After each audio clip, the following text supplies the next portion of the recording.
बच्चों, स्वागत है आपका विनियर स्टडी पॉइंट में। आज से आपकी 11th क्लास की ज्योग्राफी क्लास स्टार्ट होने जा रही है।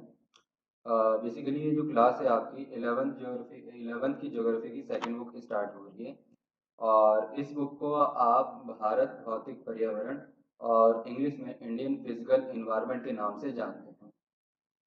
ये जो क्लास है आपकी टोटली एनसीईआरटी बेस्ड है, यानी जो आपको स्क्रीन पर किताब का नाम दिखाई दे रहा है उस किताब के अकॉर्डिंग ही ये सभी क्लासेस जो भी आपकी चलने वाली हैं, जो आपका सेशन आज से स्टार्ट हुआ है, तो इस सेशन में हम इस बुक से रिलेटेड ही बात करेंगे और इसके आसपास की इंफॉर्मेशन को भी हम देखेंगे और समझेंगे।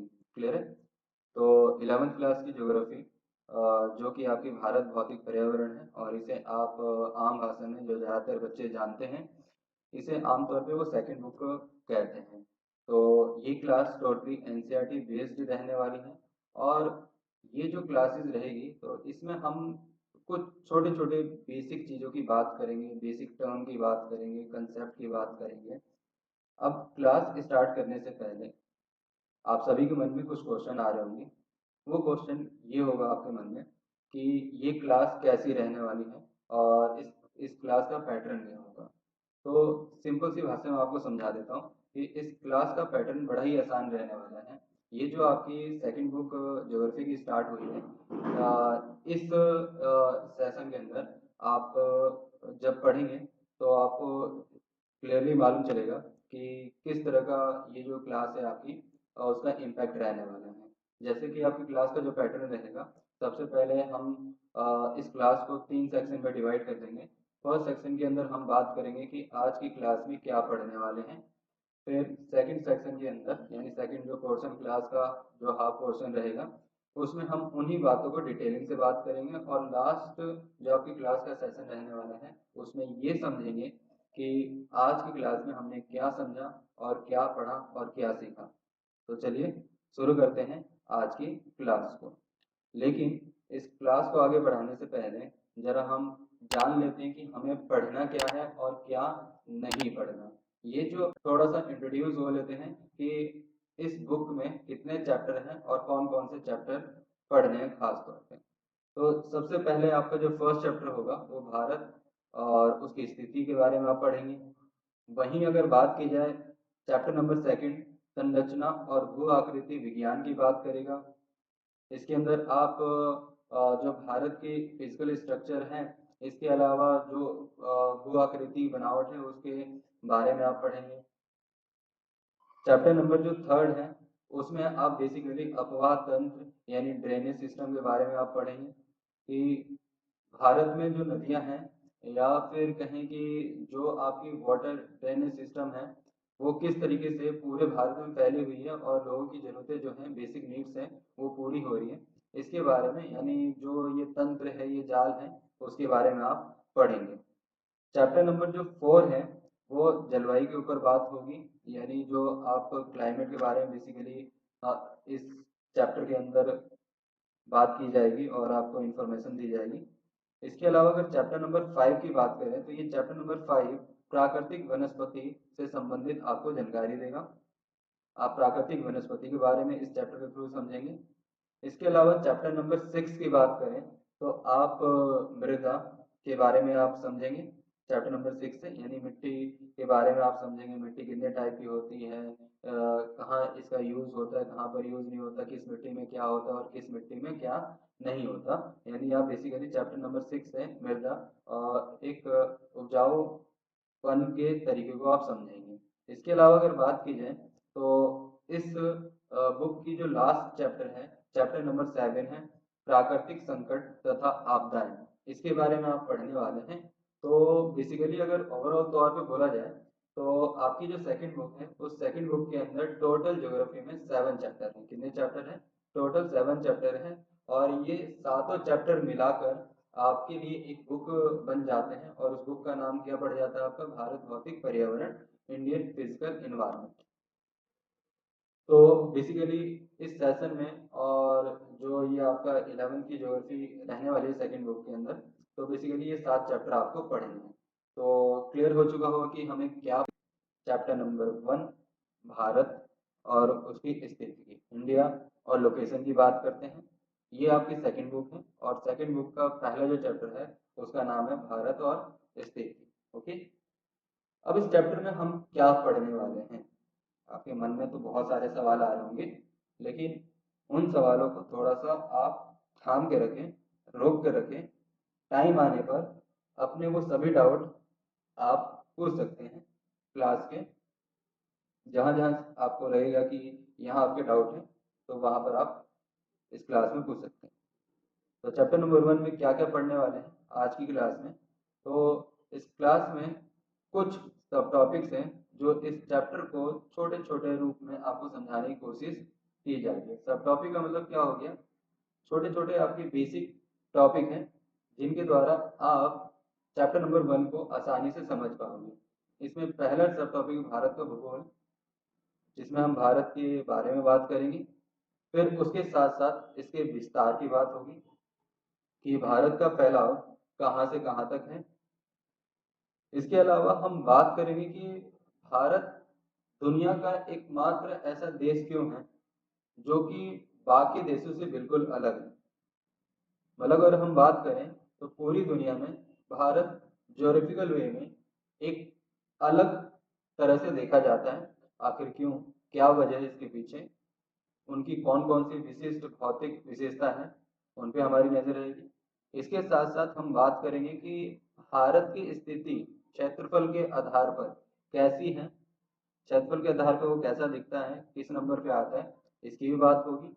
और एक टर्म, एक वर्ड जो कि उपमहाद्वीप है, इसके बारे में भी हम समझेंगे कि उपमहाद्वीप क्या है और इसे कैसे समझें, कैसे डिफाइन करें इस टर्म को, क्योंकि कई बार बच्चे समझ नहीं पाते। इससे पहले भी आपके 10 साल की जर्नी रही, उसमें आपने उपमहाद्वीप के बारे में, सब कॉन्टिनेंट के बारे में सुना होगा और पढ़ा भी होगा, लेकिन उम्मीद है कि आपको क्लियर नहीं हुआ होगा। तो इस क्लास में आपको उपमहाद्वीप के बारे में क्लियर किया जाएगा। इसी के साथ हम एक ऐसे सागर की बात करेंगे जिसे महासागर कहा जाता है और इस महासागर को हम हिंद महासागर के नाम से जानते हैं। इसी के साथ इसकी वजह से भारत की जो स्थिति है वो थोड़ी महत्वपूर्ण हो जाती है। अब सवाल उठता है कि भारत की स्थिति हिंद महासागर की वजह से कैसे महत्वपूर्ण है, इसके बारे में हम समझेंगे।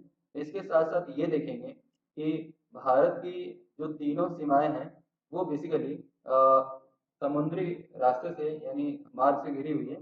तो भारत के पास एक बहुत लंबी तट रेखा है, आपकी सी लेन है एक तरह की। तो इससे भारत को किस तरह के प्रॉफिट हुए हैं, किस तरह का फायदा हो रहा है, इसको हम समझने की कोशिश करेंगे।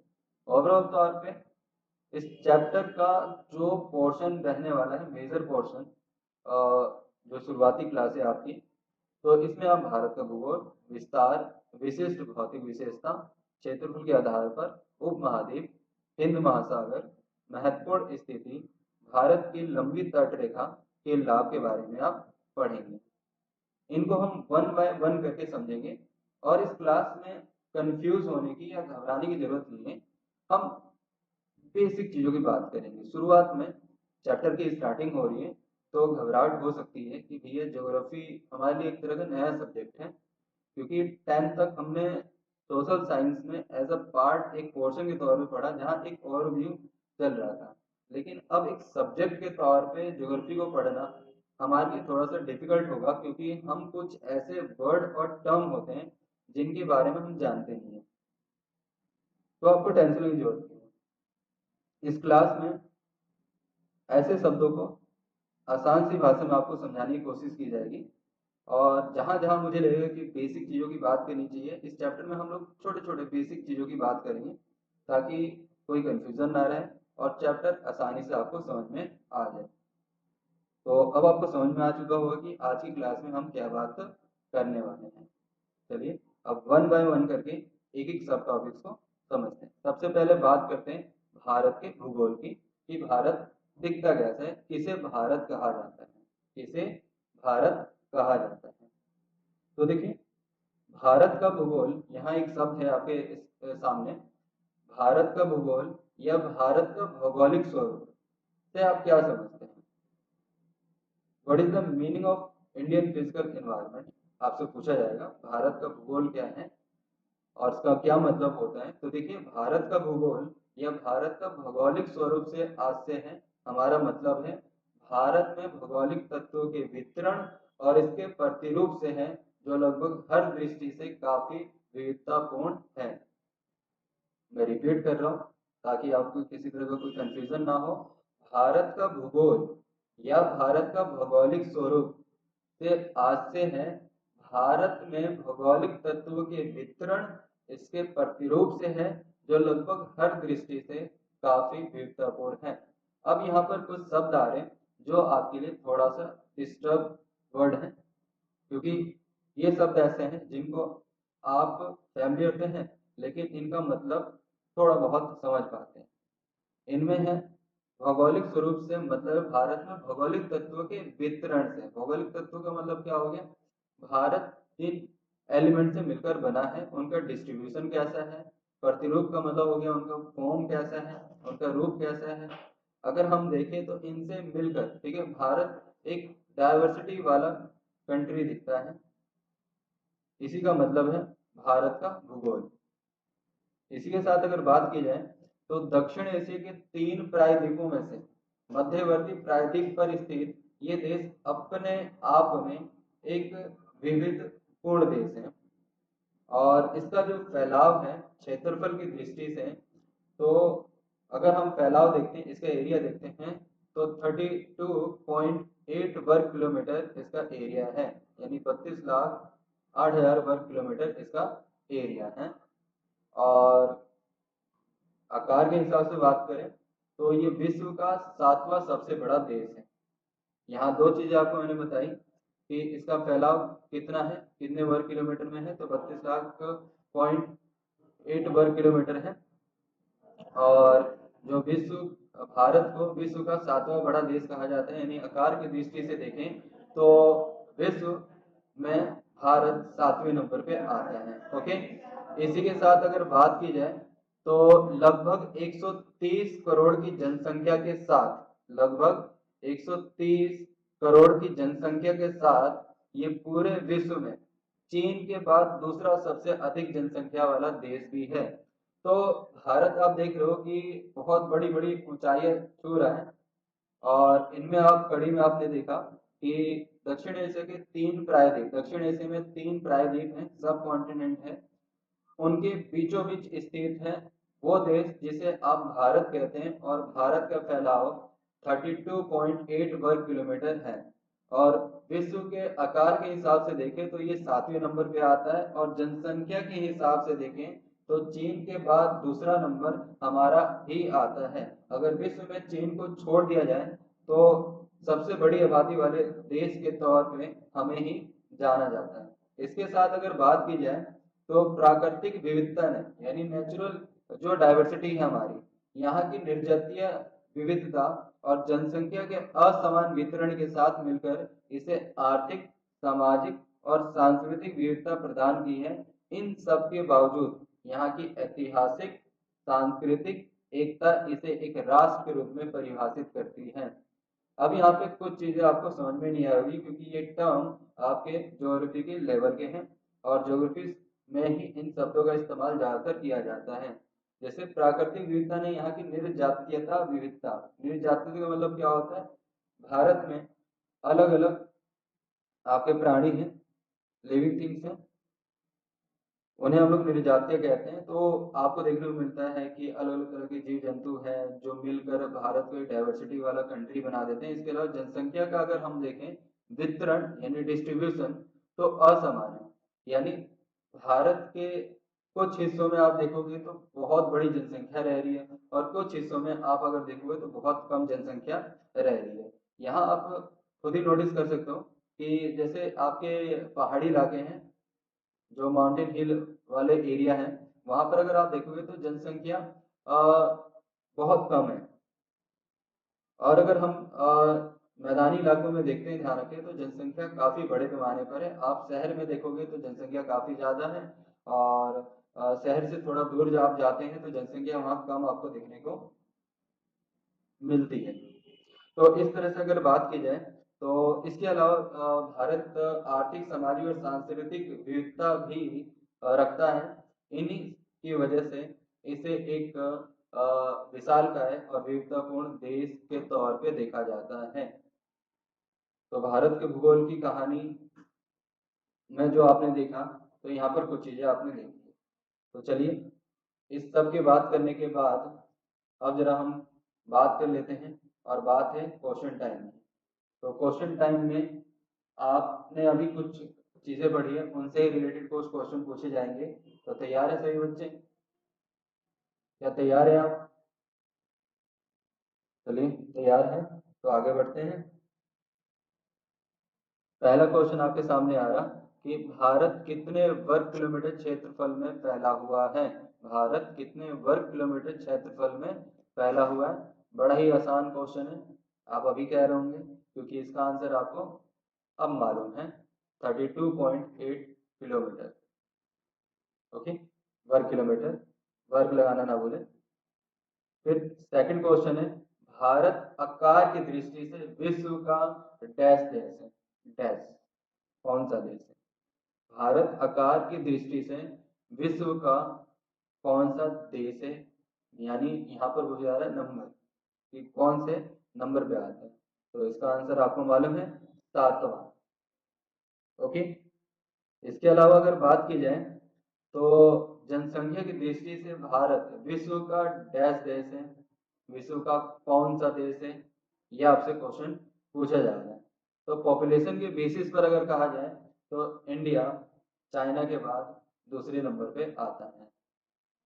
तो इसी के साथ अभी जो आपने चीजें पढ़ी, उससे रिलेटेड कुछ क्वेश्चन आपके सामने आए, और उन क्वेश्चनों को आपने बड़े ही आराम से आंसर दे दिया। ठीक है, सिंपल सा फॉर्मूला है, कंसेप्ट क्लियर है तो आंसर देने में कोई प्रॉब्लम नहीं होगी।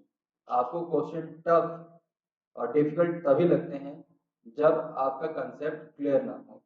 तो हमारी पूरी कोशिश रहेगी कि कंसेप्ट भी क्लियर हो, और उनसे किस तरह के क्वेश्चन पूछे जाएंगे ये भी हमारी पूरी कोशिश रहेगी कि आपको उसका डायरेक्शन, उसके बारे में आपको बताया जाए, ताकि किसी तरह का कोई भी डाउट ना रहे। आप जिस तरह का क्वेश्चन करना चाहते हैं, अप टू द मार्क लेकर आना चाहते हैं मार्क्स, वो आपको आसानी से मिल जाए। चलिए, कहानी को आगे बढ़ाते हैं और बात करते हैं भारत के विस्तार की। तो देखिए, अगर हम बात करते हैं भारत की उत्तर से दक्षिण की लंबाई जो है वो 3214 किलोमीटर है। भारत की उत्तर से दक्षिण की जो लंबाई है वो 3214 किलोमीटर है। इस चीज को अपने हार्ड डिस्क के अंदर स्टोर कर लीजिएगा कि भारत की जो लंबाई है, कहाँ से कहाँ तक? उत्तर से दक्षिण तक। भारत का मैप आपने देखा होगा, तो उत्तर मतलब जम्मू कश्मीर, दक्षिण मतलब कन्याकुमारी। तो आपके जम्मू कश्मीर से, आपके जम्मू कश्मीर से कन्याकुमारी तक की, यानी यहाँ से लेकर यहाँ तक की जो आपकी लेंथ है, लंबाई है, ये आपकी 3214 किलोमीटर है। यानी अगर आपको जम्मू कश्मीर से कन्याकुमारी तक आना है, उत्तर से दक्षिण भारत की तरफ आना है, तो आपको कितने किलोमीटर की दूरी तय करनी पड़ेगी? तो 3214 किलोमीटर की दूरी आपको तय करनी पड़ेगी। क्लियर है? चलिए आगे बढ़ाते हैं। और दूसरी तरफ अगर हम देखें इसी के साथ, तो पूर्व से पश्चिम में इसकी जो चौड़ाई है 2933 किलोमीटर है। यानी पूर्व और पश्चिम, पूर्व और पश्चिम, इन दोनों में अगर आपको देखें, ध्यान रखिएगा, तो पूर्व से पश्चिम में इसकी जो चौड़ाई है वो 2933 किलोमीटर है। इसे आप भूले ना, आपसे एमसीक्यू के तौर पे आपके पेपर में पूछा जा सकता है कि पूर्व से पश्चिम में भारत की चौड़ाई कितनी है? तो जी 2933 किलोमीटर है। कितनी है? 2933 किलोमीटर है। ठीक है, ध्यान रखो। ओके, तो भारत के उत्तर से दक्षिण की लंबाई 3214 किलोमीटर है, वहीं पूर्व से पश्चिम में इसकी चौड़ाई 2933 किलोमीटर है। इसके साथ साथ अगर बात की जाए तो इसकी स्थलीय सीमा की लंबाई, स्थलीय सीमा जो स्थल से रिलेट करती है, आपकी जुड़ती है, ध्यान रखिएगा, उसकी लंबाई 15,200 किलोमीटर है। कितनी है? 15,200 किलोमीटर। ये कीवर्ड है जिन्हें आपको याद रखना है। उत्तर से दक्षिण की लंबाई 3,214 किलोमीटर है। पूर्व से पश्चिम की जो आपकी लंबाई है, चौड़ाई सॉरी, वो 2,933 किलोमीटर है। इस शब्द को आपको, ये इंडिकेटर है आपके लिए, स्थलीय सीमा की लंबाई जो है वो कितनी है जी? 15,200 किलोमीटर है। वहीं अगर बात की जाए समुद्र तट की लंबाई, यानी सी लेन की जो समुद्री आपकी तटीय रेखा है, ध्यान रखिएगा, तो समुद्र तट की जो लंबाई है वो आपकी 7,517 किलोमीटर है। समुद्र तट की लंबाई कितनी है? 7,517 किलोमीटर है। ओके, हम क्या पढ़ रहे हैं? भारत का विस्तार कहां से कहां तक है? तो भारत उत्तर से दक्षिण में 3,214 किलोमीटर में फैला हुआ है।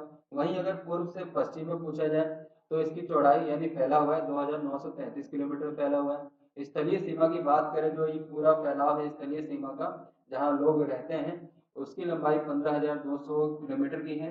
समुद्र तट की अगर लंबाई की बात करें, जो भारत को डिफाइन करता है, इसका फैलाव 7,517 किलोमीटर है। वहीं अगर बात की जाए, ध्यान रखिएगा, भारत का जो कुल क्षेत्रफल है, इन सबको अगर मिला भी दिया जाए, ध्यान रखिएगा, तो 32,87,263 वर्ग किलोमीटर है।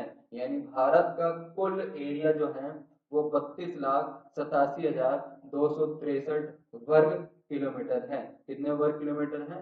भारत का कुल क्षेत्रफल 32,87,263 वर्ग किलोमीटर है। अब कुछ बच्चे कह रहे हैं भैया आप कुछ चीजों को बार बार रिपीट कर रहे हैं।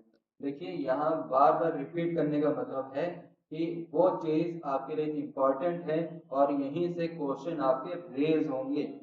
इसलिए जिस चीज को 2 से 3 बार अगर मैं रिपीट कर रहा हूँ, तो इसका मतलब ये है कि फर्स्ट टाइम अगर आपने नहीं सुना तो सेकंड टाइम एटलीस्ट आप सुनेंगे, थर्ड टाइम आपके हार्ड डिस्क में स्टोर हो जाएगा। तो मेरा इतना इंटेंशन है और इनिशियली लेवल पर ये करना है कि क्लास लेते टाइम आधे से ज्यादा चीजें आपको ऑटोमेटिक रिमेम्बर हो जाए, ऑटोमेटिक आपको समझ में आ जाए, ताकि आपको ज्यादा मेहनत ना करना पड़े। ओके, तो अभी मैंने जैसा कि कहा कि भारत का जो कुल क्षेत्रफल है, कुल एरिया जो है, टोटल एरिया, वो 32,87,263 वर्ग किलोमीटर है। वहीं अगर बात की जाए भारत की स्थलीय सीमा कहां से कहां तक फैली हुई है, तो भारत की स्थलीय सीमा उत्तरी पश्चिम में पाकिस्तान और अफगानिस्तान से लगती है। अगर आप भारत की स्थलीय सीमा बात करते हैं, वो भी उत्तर से पश्चिम में कि नॉर्थ वेस्ट साइड में भारत कहाँ तक फैला हुआ है, तो जी पाकिस्तान और अफगानिस्तान की जो बाउंड्री जहाँ पे आ जाती है, वहां पर आपकी भारत की स्थलीय सीमा खत्म होती है। वहीं अगर बात की जाए तो उत्तर में तिब्बत, और जो कि अब चीन का एक हिस्सा है, चीन तथा नेपाल और भूटान से लगा हुआ है। यानी भारत का उत्तरी जो सीमा है वो किन देशों से लगा हुआ है? तिब्बत से लगा हुआ है, चीन से लगा हुआ है, नेपाल से लगा हुआ है और भूटान से लगा हुआ है। रिपीट कर रहा हूँ कि भारत की स्थलीय जो सीमा है, स्थलीय जो सीमा है, उत्तर पश्चिम में पाकिस्तान और अफगानिस्तान से लगी हुई है। वहीं अगर बात की जाए उत्तर में, तो तिब्बत, चीन, नेपाल और भूटान इनसे लगी हुई है। इसके साथ अगर बात की जाए पूर्व में अगर आप जाते हैं तो बांग्लादेश तथा म्यांमार से लगी हुई है सीमा।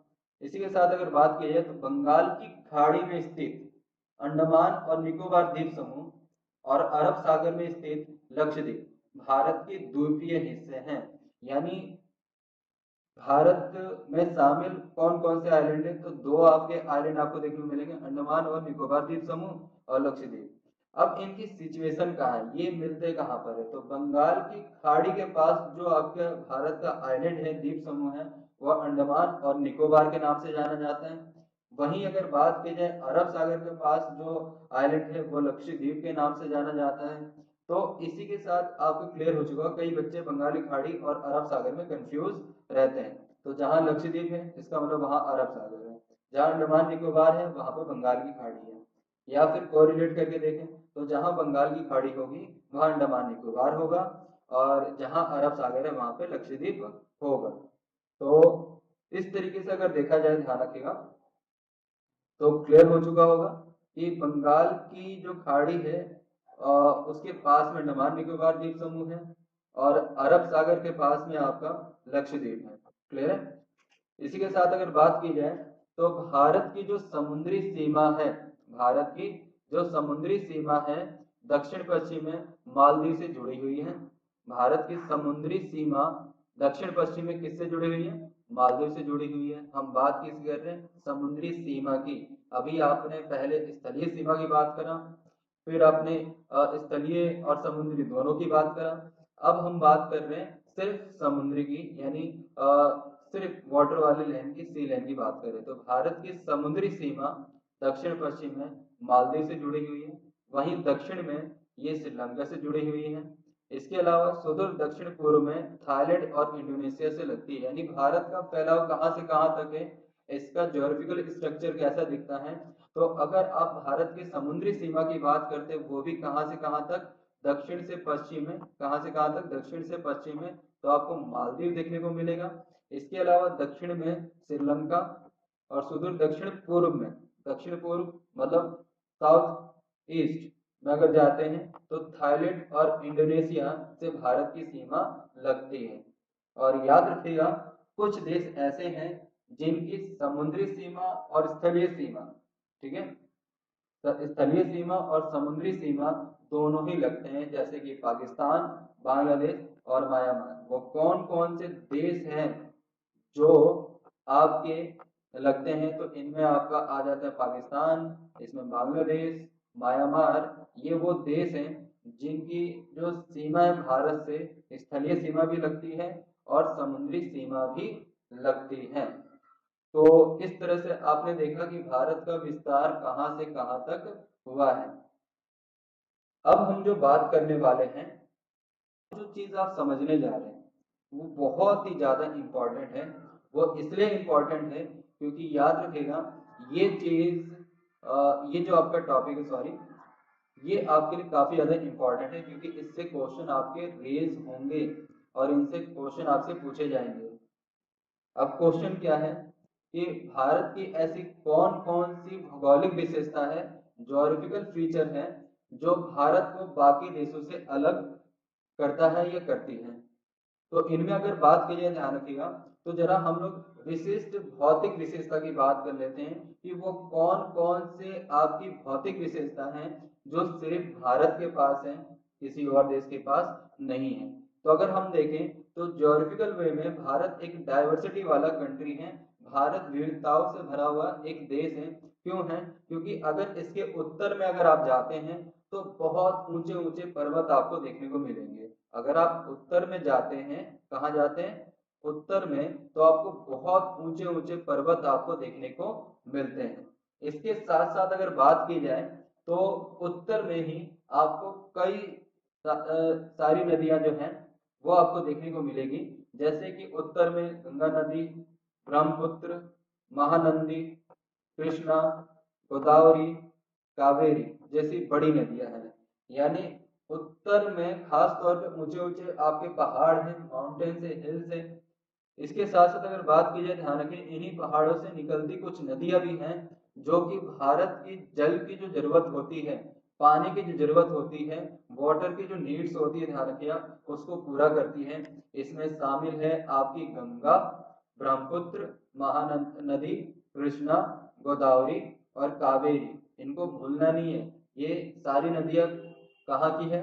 उत्तर में। इनकी जो लोकेशन है, ये सभी नदियों का उद्गम जो स्थल है वो अलग अलग हो सकता है, लेकिन इनका जो फ्लो है, इनकी जो धारा है, वो उत्तर की तरफ से आती है और पूरे भारत को उनकी जरूरतों को पूरा करती है।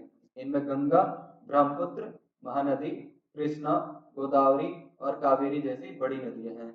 इसके अलावा अगर बात की जाए, अगर आप भारत के उत्तर पूर्व और दक्षिण भारत में जाते हैं तो आप वहां देखेंगे कि ज्योग्राफिकल बनावट कि उत्तर पूर्व और दक्षिण जो भारत है वो वनों से ढका हुआ है और वनों से ढकी पहाड़ियां भी आपको देखने को मिल जाएगी। मतलब उत्तर पूर्व और दक्षिण जो भारत है वो वनों से ढकी पहाड़ियों से घिरा हुआ है।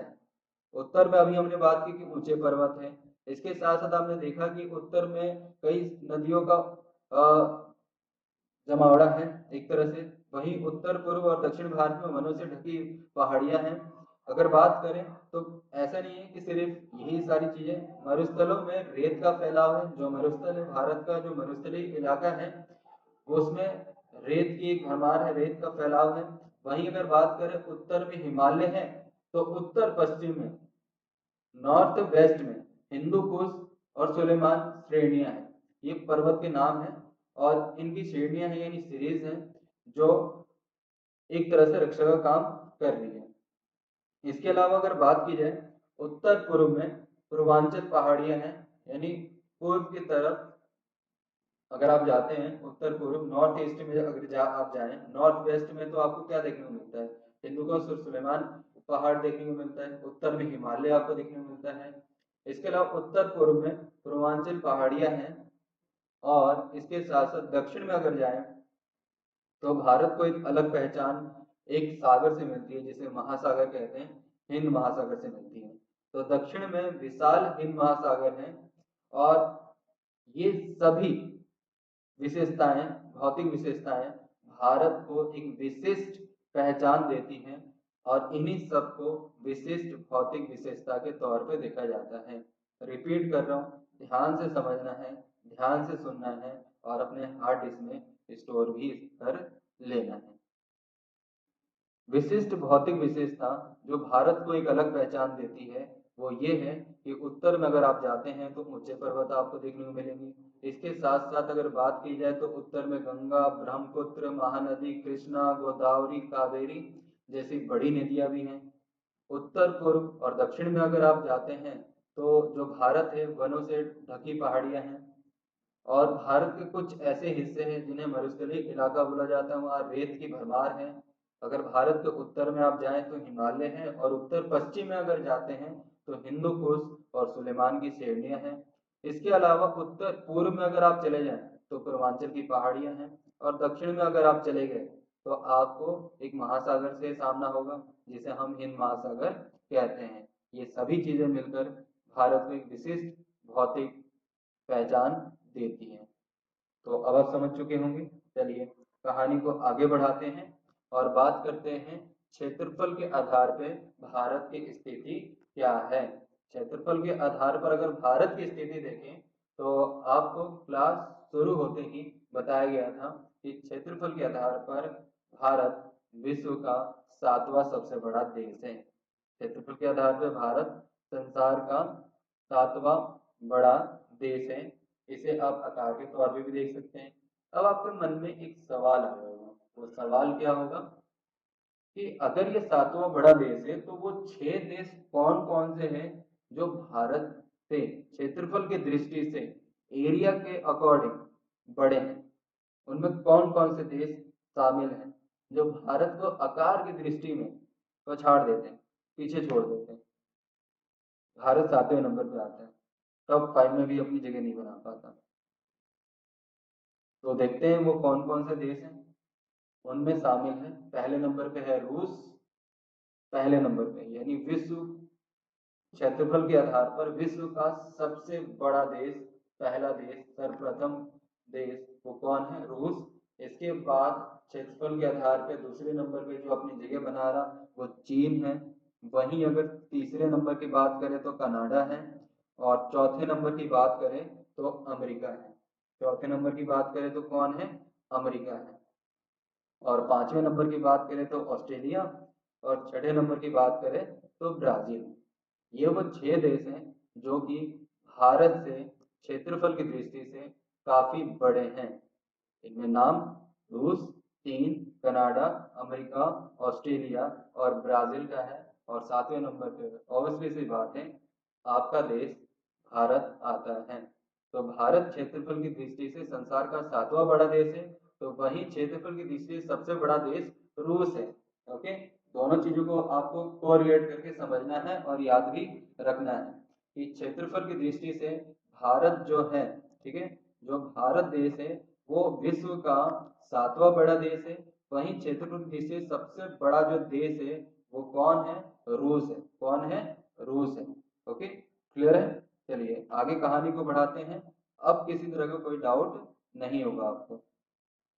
तो अब बात करते हैं एक ऐसे टर्म और वर्ड की जो आपकी स्क्रीन पर आप सामने आ चुका है। वो शब्द है उपमहाद्वीप, इंग्लिश में सब कॉन्टिनेंट। ये होता क्या है?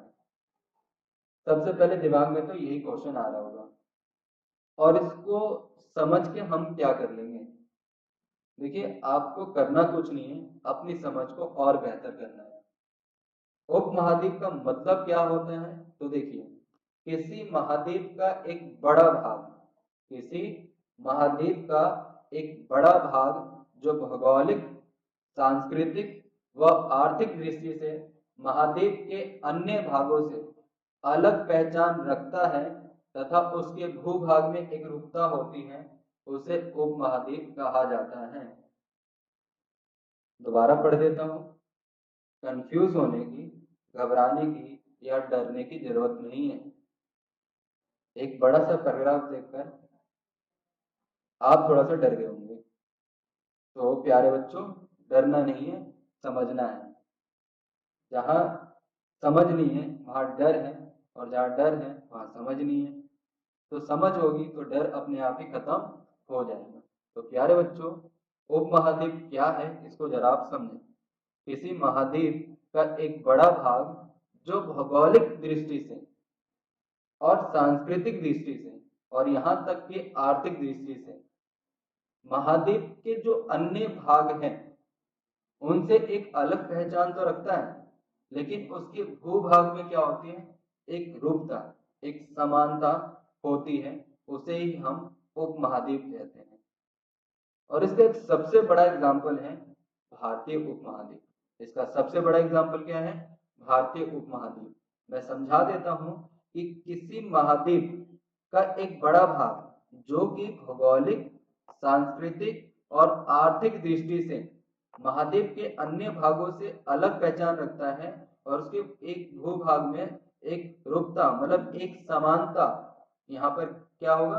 एक समानता होगी, तो उसे उपमहाद्वीप कहा जाता है। और इसका सबसे बड़ा एग्जाम्पल है भारतीय उपमहाद्वीप। अब आप कहोगे भारतीय उपमहाद्वीप किसे कहा जाता है? तो आम भाषा में आप समझ लो, भारत और भारत के पड़ोसी देशों से मिले समूह को हम भारतीय उपमहाद्वीप कहते हैं। क्यों कहते हैं? वो एक बड़े महाद्वीप का हिस्सा है, बड़े भाग है।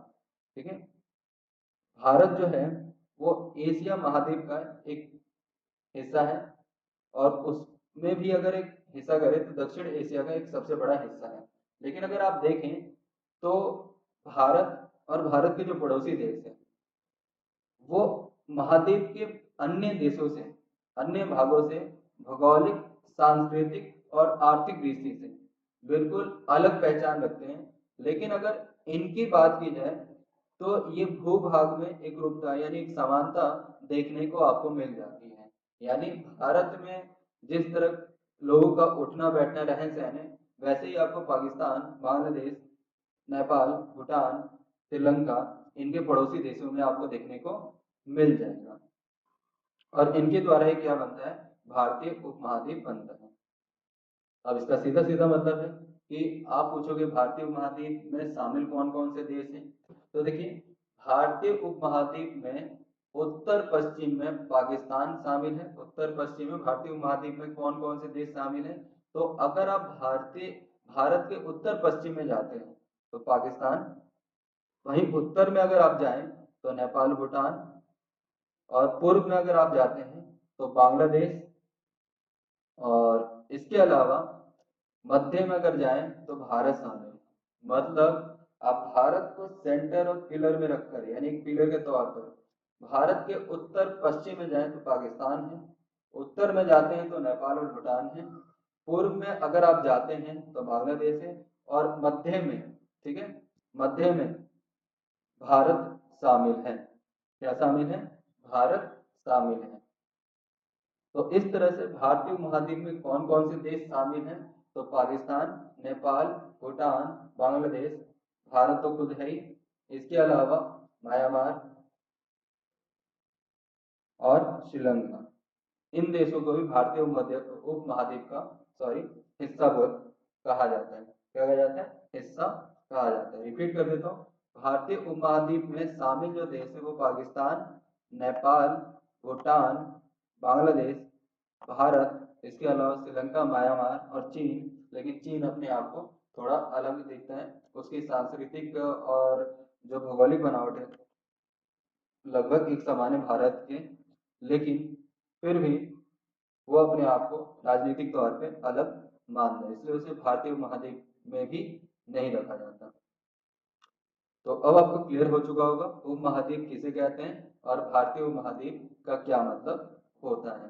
तो अपनी कहानी को आगे बढ़ाते हैं और बात करते हैं एक सागर की, जिसे महासागर कहते हैं, और उस महासागर को हम क्या कहते हैं? हिंद महासागर। क्या कहते हैं? हिंद महासागर। तो चलिए हिंद महासागर से थोड़ा सा अवेयर होते हैं, पहचान फैमिलियर होते हैं। तो देखिए इस महासागर का जो नाम है, भारत को हिंद अर्थात हिंदुस्तान के नाम से भी जाना जाता है। बड़ा ही कॉमन एक लाइन है जो कि सभी को जानकारी होगी। मुझे नहीं लगता कि कोई ऐसा बच्चा होगा जिसको इसकी नॉलेज नहीं होगी। 10 साल के बाद जब 11वें साल में आप 11th की पढ़ाई करने जा रहे हो तो इसके बारे में समझाने की जरूरत नहीं है कि भारत को हिंद अर्थात हिंदुस्तान के नाम से भी जाना जाता है। यही एकमात्र महासागर है जिसका नामकरण किसी देश के नाम पर हुआ है। इसे तो आप अपनी कॉपी में नोटबुक में लिख लें, यह आपके जनरल नॉलेज के काम भी आएगी और अवेयरनेस के काम भी आएगी। यही एकमात्र महासागर है जिसका नामकरण किसी देश के नाम पर हुआ है। वो कौन सा महासागर है? हिंद महासागर। याद रखिएगा, हिंद जो महासागर है ये दुनिया का एकमात्र महासागर है जिसका नामकरण किसी देश, ये किसी देश है, किसी देश के नाम पर हुआ है। अगर बात की जाए तो इसके पश्चिम एशिया और पूर्वी एशिया के बीच हिंद महासागर के तट पर भारत की स्थिति बहुत ही महत्वपूर्ण बन जाती है, क्योंकि ये एक तरह का चौराहा बन जाता है हिंद महासागर की वजह से, जिसकी वजह से इस महासागर के उत्तरी छोर पर स्थित भारत की तट रेखा अन्य किसी भी देश की तट रेखा से अधिक लंबी है, जो इसको एक विशेष और महत्वपूर्ण स्थिति प्रदान करती है। और इसकी वजह से भारत विश्व में भौगोलिक दृष्टि से एक अलग पहचान बनाता है और इसका बना हुआ है। भारत को भौगोलिक दृष्टि से गॉड गिफ्टेड कंट्री भी कहा जाता है, यानी भगवान की देन। गॉड गिफ्टेड का मतलब क्या है यहाँ पर? भगवान की देन।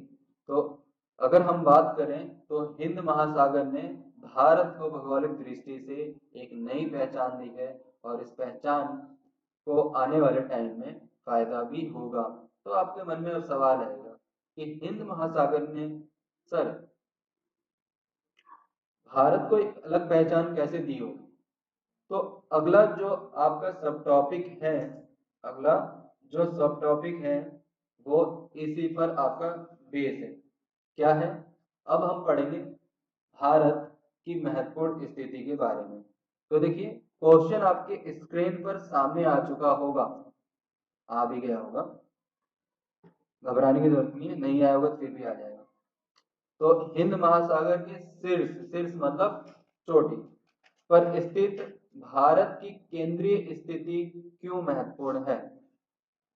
अब चोटी का मतलब ऊपर की तरफ नहीं, ठीक है, आपको लोकेशन मालूम है हिंद महासागर की क्या है, लेकिन क्वेश्चन के अकॉर्डिंग आपसे पूछा जा रहा है कि हिंद महासागर के शीर्ष पर स्थित भारत की केंद्रीय स्थिति। हिंद महासागर के अकॉर्डिंग आपको बताना है, भारत के अकॉर्डिंग भी कई बच्चे इस क्वेश्चन को गलत वे में ले जा रहे होंगे। हिंद महासागर के शीर्ष पर भारत की केंद्रीय स्थिति क्यों महत्वपूर्ण है? तो इसके पीछे कई वजह, इसके पीछे क्या है? कई वजह। इसको जान लेते हैं, समझ लेते हैं, ताकि इस क्वेश्चन को आप आसानी से समझ सकें। पहला रीजन ये है कि भारतीय प्रायद्वीप हिंद महासागर में लगभग 1600 किलोमीटर तक विस्तृत है। यानी भारतीय जो प्रायद्वीप है हिंद महासागर में लगभग 1600 किलोमीटर तक फैला हुआ है। अगर किसी देश की सबसे तगड़ा पोजीशन यानी पकड़, कब्जा जिसे हम लोग कह सकते हैं, वो किसी महासागर में है। तो हिंद महासागर में सबसे बड़ा रेशियो जो फैलाव है वो भारत का है, यानी भारतीय प्रायद्वीप हिंद महासागर में लगभग 1600 किलोमीटर में फैला हुआ है। कितने किलोमीटर फैला हुआ है? 1600 किलोमीटर में फैला हुआ है। ओके, इसके अलावा अगर बात की जाए तो पश्चिम अरब सागर तथा पूर्व में बंगाल की खाड़ी, पश्चिम में अरब सागर है और पूर्व में बंगाल की खाड़ी है। भारत के अकॉर्डिंग अगर बात की जाए तो इसके पश्चिम में जाते हैं तो अरब सागर आपको देखने को मिलेगा, वहीं अगर पूर्व में जाते हैं तो बंगाल की खाड़ी, और दक्षिण मध्य एशिया में अगर जाते हैं तो आपको हिंद महासागर के शीर्ष पर भारत की केंद्रीय स्थिति पश्चिम स्थित यूरोप के विकसित राष्ट्रों से संबंध स्थापित करने में क्या होती है? सहायक होती है, मददगार होती है, हेल्पफुल होती है। यही स्थिति भारत को एक अलग पहचान, भौगोलिक पहचान देती है। यहाँ रिपीट कर रहा हूँ, ध्यान से सुनना है। सेकंड जो पॉइंट है इसको आपको समझना है कि पश्चिम में अरब सागर, पूर्व में बंगाल की खाड़ी और दक्षिण मध्य एशिया में हिंद महासागर के शीर्ष पर भारत की जो केंद्रीय स्थिति है, इसकी वजह से पश्चिम में जो स्थित यूरोपीय विकसित देश हैं उनसे संबंध स्थापित करने में मदद मिलती है। किसकी मदद मिलती है?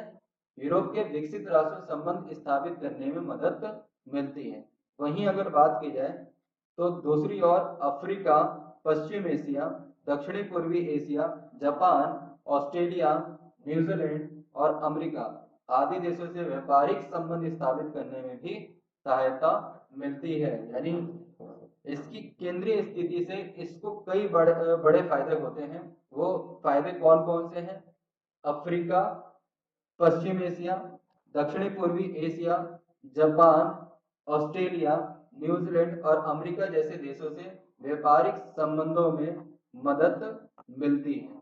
क्लियर है? इसी के साथ अगर बात की जाए तो इस प्रकार हम कह सकते हैं कि हिंद महासागर वास्तव में भारत के लिए एक वरदान है। आपसे कहा गया था और समझाया गया था, it's a God gifted. Bharat की केंद्रीय स्थिति की वजह से जो हिंद महासागर की शीर्ष पर स्थित है, जो भारत की केंद्रीय स्थिति है, उसकी वजह से भारत को कई बड़े बड़े फायदे देखने को मिलते हैं। अब आपको समझ में आ चुका होगा कि क्यों भारत की केंद्रीय स्थिति हिंद महासागर के शीर्ष पर काफी महत्वपूर्ण मानी जाती है। चलिए, क्लास का लास्ट जो सेक्शन है, सब टॉपिक है, उसकी डिस्कशन कर लेते हैं और इसी के साथ आज की क्लास को खत्म भी हम करेंगे। लेकिन पहले इस टॉपिक को समझ तो लें, जाने की आपको जल्दी रहती है। चलिए फिर भी, भारत की लंबी तट रेखा के लाभ। अब बात किसी कर रहे हैं? भारत की लंबी तट रेखा के क्या लाभ हैं? आपसे जब क्वेश्चन पूछा जाएगा तो बहुत बड़े बड़े लाभ हैं। इनमें अगर बात की जाए तो बंदरगाहों के विकास के लिए अनुकूल दशाएं उपलब्ध करवाती है। भारत की लंबी जो तट रेखा है वो बंदरगाहों के विकास के लिए अनुकूल दशाएं यानी एक सुटेबल जो सिचुएशन है वो अवेलेबल कराती है। इसके साथ साथ अगर बात की जाए तो इसकी वजह से, यानी लंबी तट रेखाओं की वजह से वहां आसपास रहने वाले जो लोग होते हैं उनके लिए रोजगार के जो अवसर हैं उनका सृजन होता है, निर्माण होता है, और कई ऐसे काम हैं जो आसपास रहने वाले जो लोग हैं वो पूरी तरीके से इन तट रेखा पर निर्भर रहते हैं। इसके अलावा अगर बात की जाए तो व्यापार के लिए उपयोगी जल मार्ग के रूप में भी जो ये तट रेखाएं हैं ये फायदा पहुंचाती है। एक देश को दूसरे देश से जोड़ने के लिए भी ये तट रेखाएं काम में आती हैं, इसलिए इन्हें एक जलमार्ग के तौर पे देखा जाता है। आज के समय में तो जलमार्ग को सबसे सस्ता साधन के तौर पे भी देखा जाता है। इसके अलावा समुद्र की लंबी तट रेखा की वजह से एक जो मनोरंजन आपकी स्थिति है वो भी आपकी बन रही है, और कई लोग टूरिज्म में इसकी स्टडी भी कर रहे हैं और इसकी स्टडी भी हो रही है, और इसका फायदा ये हो रहा है कि इससे रोजगार और व्यापार दोनों को बढ़ावा मिल रहा है। किसका बढ़ावा मिल रहा है? दोनों को बढ़ावा मिल रहा है। इसके अलावा अगर बात की जाए तो अफ्रीका औद्योगिक दृष्टि से विकसित यूरोप और संपन्न पश्चिमी एशिया को दक्षिण पूर्वी एशियाई देशों जैसे कि चीन, विकसित उद्योग वाले जापान, ऑस्ट्रेलिया तथा अमेरिका के पश्चिमी तट को जोड़ने वाले महासागरीय जल मार्ग भारत से होकर गुजरते हैं। यानी अगर हम कहें विश्व का चौराहा समुद्री तटीय रेखा यानी के तौर पर देखा जाए तो ये कुछ देश हैं जो कि एक दूसरे से बहुत बड़े पैमाने पर व्यापार करते हैं, आर्थिक, सांस्कृतिक और राजनीतिक तौर पर आपस में जुड़े हुए हैं। वो सभी जिस माध्यम के द्वारा जुड़े हुए हैं वह है भारत की लंबी तट रेखा के द्वारा जुड़े हुए हैं। यही जो आपकी स्थिति है भारत को एक महत्वपूर्ण और एक भौगोलिक तौर पर काफी महत्वपूर्ण देश के तौर पे देखने को मिलता है और बनाता है। तो बंदरगाहों के विकास के लिए अनुकूल दशाएं उपलब्ध करवाती हैं, रोजगार सृजन में सहायक है, व्यापार के लिए बात की जाए तो उपयोगी जलमार्ग के तौर पे ये तट रेखाएं उपलब्ध कराती है। इसके अलावा अफ्रीका और औद्योगिक दृष्टि से जो विकसित यूरोप और पश्चिमी एशिया के देश हैं और दक्षिण पूर्व एशियाई देश जैसे कि चीन है, इसके अलावा विकसित उद्योग वाले जापान है, ऑस्ट्रेलिया और अमेरिका के पश्चिमी तट को जोड़ने वाले महासागरीय जलमार्ग हैं, वो सभी भारत से होकर गुजरते हैं। ये सिर्फ किसकी वजह से? भारत की लंबी तट रेखा की वजह से है और इन्हें ही हम भारत की लंबी तट रेखा के लाभ बोलते हैं। तो इस तरह से आज की क्लास में आपने क्या क्या पढ़ा जरा उसकी हम बात कर लेते हैं। आज की क्लास में आपने खास तौर पे पहले भारत के बारे में समझा कि भारत किसे कहा जाता है। भारत विशिष्ट भौगोलिक बनावट के तौर पे क्यों बाकी देशों से अलग है, क्षेत्रफल की दृष्टि से भारत की स्थिति क्या है, इसके साथ साथ आपने उसके समुद्री जो मार्ग हैं उसके बारे में आपने समझा। इसके अलावा भारत की जो समुद्री तट रेखा है लंबी होने की वजह से उसको किस किस तरह के प्रॉफिट हुए वो आपने देखा। इसके अलावा हिंद महासागर के होने की वजह से भारत को क्या फायदा मिला ये भी आपने देखा और ये आपके चैप्टर का मोस्ट इम्पॉर्टेंट हाईलाइटेड क्वेश्चन है जो आपको करना ही हर हालात में। तो मिलते हैं अगली क्लास में सेकंड पार्ट के साथ। तब तक के लिए पढ़ते रहिए, हंसते रहिए और देश हित में कुछ काम करते रहिए।